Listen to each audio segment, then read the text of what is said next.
Assalamualaikum warahmatullahi wabarakatuh. Selamat pagi semuanya.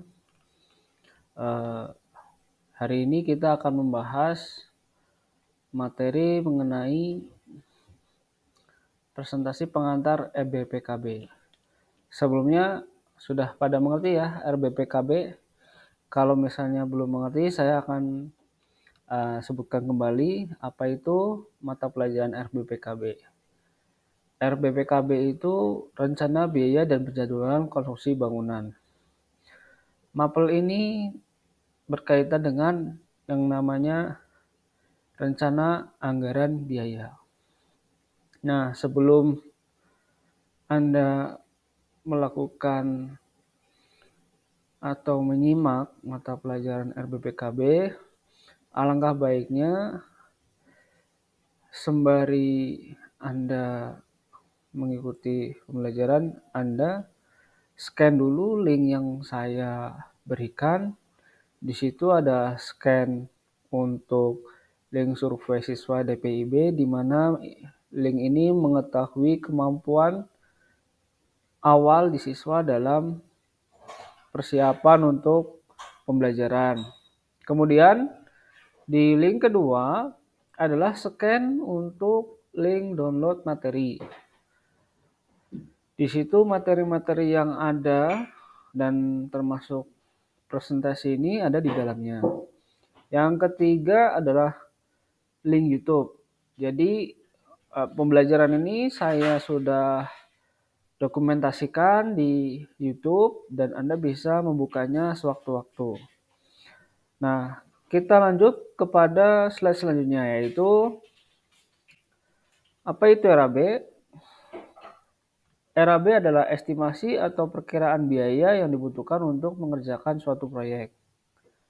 RAB diperlukan untuk memperhitungkan suatu bangunan atau proyek dengan banyaknya biaya yang diperlukan untuk bahan dan upah, serta biaya-biaya lain yang berhubungan dengan pelaksanaan bangunan atau proyek. Semua estimasi RAB dari gambar kerja dan spesifikasi bangunan. Ya. Selanjutnya, apa itu fungsi RAB? Fungsi RAB yang pertama mengetahui berapa besar rencana biaya yang diperlukan untuk menyelesaikan kegiatan sebelum kegiatan dilaksanakan.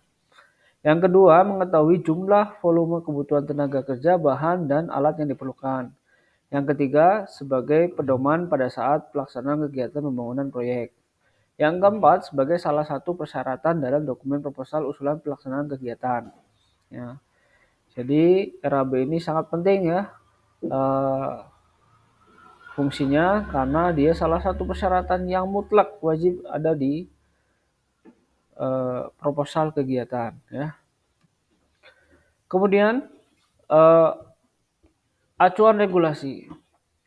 Acuan regulasi yang diterapkan untuk penyusunan RAB yaitu Peraturan Menteri tentang analisa harga satuan AHSP, bidang umum, dan AHSP.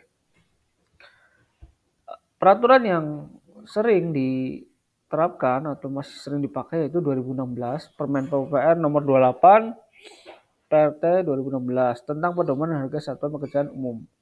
Kemudian tahun 2022 Permen PUPR RI nomor 1 tahun 2022 tentang pedoman penyusunan perkiraan biaya pekerjaan konstruksi. Nah, di sini ada faktor-faktor yang perlu diperhatikan dalam penyusunan RAB. Yang pertama, harga satuan upah, bahan atau alat. Yang kedua, volume pekerjaan. Yang ketiga, harga satuan pekerjaan. Yang keempat, rekapitulasi rencana anggaran biaya. Yang kelima adalah jadwal rencana pelaksanaan pekerjaan atau yang disebut dengan kurva S. Jenis RAB dalam proyek ada RAB arsitektur, RAB struktur, RAB mechanical, electrical and plumbing, engineering, RAB landscape.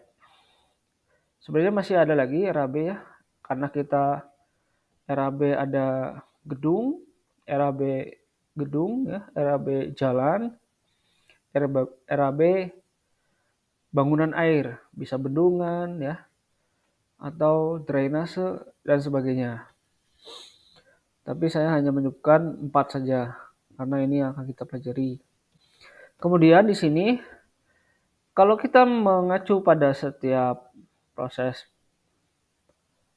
penyusunan hasil dari pekerjaan, ada beberapa software yang digunakan dalam penyusunan sebuah proyek. Saya akan menyoroti di mana kita akan mempelajari tentang Autodesk Navisworks. Nah, Navisworks ini berkaitan dengan waktu ya. Dulunya ini adalah software yang digunakan adalah Microsoft Project ya. Microsoft Project ini diadopt ke Navisworks. Navisworks ini akan memberikan gambaran terhadap waktu pelaksanaan atau clash detection. Kemudian untuk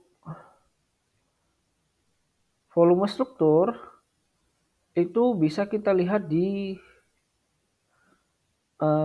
QTO ya. QTO ini berkaitan dengan arsitektur, struktur, ME yang dilihat dari Revit. Ya, jadi Revit juga bisa menghasilkan volume ya. Jadi volumenya dia bisa merekap dari setiap pekerjaan. Nanti semoga kita bisa ke sana kalau kita masih bisa mengembangkan materi pembelajaran yang sudah kita terima. Kemudian di sini ada beberapa macam bentuk usaha. Yang pertama fungsi konsultan perencana arsitektur ya. Jadi kalau kita bisa menggambar, kita bisa masuk pada pekerjaan di bidang konsultan perencanaan. Dari mulai desain, kemudian 2 membuat keputusan, 3 penanggung jawab, yang keempat juga RKS, rencana syarat kerja teknis ya yang harus sekarang dipenuhi karena itu berkaitan dengan peraturan perundangan. Kemudian revisi. Jadi kalau misalnya Anda sebagai konsultan perencana dan memberikan gambar, ketika gambar itu diterapkan maka harus menerima yang namanya revisian ketika gambar itu akan dilaksanakan oleh kontraktor atau konsultan struktur. Karena apa? Karena ketika pekerjaan lapangan dengan perencanaan tidak sinkron, maka pekerjaan lapangan itu akan memberikan semacam pertanyaan kepada perencana, apakah benar bahwa balok sekian akan dipasang gitu ya. Misalnya kita berkaitan dengan dimensi balok atau semacamnya gitu ya. Kemudian fungsi konsultan perencanaan struktur. Nah, perencanaan struktur ini sudah masuk kepada kekuatan strukturnya, yaitu 1 menghitung, 2 merancang, 3 penanggung jawab lapangan, yang keempat RKS, yang kelima revisi. Sama tugas tanggung jawabnya. Bahkan kalau kita di perencanaan struktur, kita punya 2 objek ya, objek lapangan dan objek gambar yang akan dilaksanakan atau boleh dikatakan adalah shop drawing ya. Lanjut kepada selanjutnya adalah fungsi konsultan perencanaan mekanikal, elektrikal, dan plumbing engineering MEP. Berikut merencanakan instalasi yang menggunakan tenaga mesin dan listrik ya. Jadi sesuatu yang berkaitan dengan instalasi listrik, kemudian perpipaan air bersih, air kotor, kemudian pompa, pendorong air. Nah, itu adalah pekerjaan seorang ME, Mechanical Engineering ya. Kemudian dalam dokumen perencanaan lazimnya adalah 1 rancangan desain, yang kedua rencana anggaran biaya, 3 rencana kerja syarat RKS ya. Jadi RKS ini berkaitan dengan hal-hal yang harus dipersiapkan terhadap sebuah metode pengerjaan. Nah, ini penting ini ya. Kemudian diagram alur penyusunan RAB di situ sudah bisa dilihat ya, di mana alurnya ada harga satuan, kemudian analisis pekerjaan SNI dan harga satuan pekerjaan. Kemudian volume pekerjaan dikali dengan harga satuan pekerjaan menghasilkan RAB. Kemudian langkah-langkah penentuan RAB yang pertama adalah work breakdown structure atau WBS, kemudian bill of quantity atau volume, ya. Kemudian volume itu sendiri. Jadi quantity itu bill of quantity itu ada berapa? Kalau volume itu berapa volumenya gitu ya, totalnya. Kemudian analisa harga satuan. Kemudian buat breakdown structure WBS. Breakdown structure ini adalah uh, berkaitan dengan analisis pekerjaan itu dilakukan, ya. Jadi kalau misalnya kita mau mengerjakan itu nggak mungkin ujuk-ujuk langsung ke finishing gitu ya. Sebelum finishing itu ada apa? Biasanya kalau finishing itu di akhir-akhir. Kalau yang awal-awal ya pasti Anda akan melaksanakan persiapan, pekerjaan pondasi atau galian tanah gitu ya. Itu pada awal-awal. Maka work breakdown structure itu harus disusun secara